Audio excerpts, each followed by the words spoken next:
किती श्रेष्ठ आहे आपले ज्ञानेश्वरी।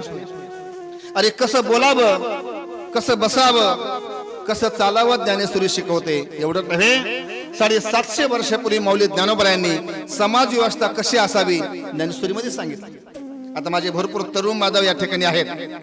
अरे विज्ञान देखील ज्ञानेश्वरी मध्ये आलेलं आहे। मला सांगा, लाईटचा शोध कुणी लावला? आपण सहज म्हणतो थॉमस एडिसनने लावला। विमानाचा शोध कुणी लावला? राईट बंधूने लावला।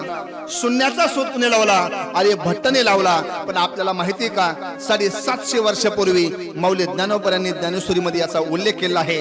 तर या विजू माझे असे सलील काही लाईटचा शोध मौली ज्ञानोबरांनी लावला। एवढंच नव्हे, आज आपण सहज म्हणतो पाणी अडवा, पाणी जिरवा, झाडे लावा, झाडे जगवा।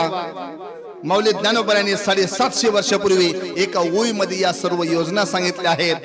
नगरेची रचावी, जलाशय निर्मावी, महावने लावावी, नानाविध, एवढे सर्वांगाने परिपूर्ण असणारी ज्ञानेश्वरी आहे।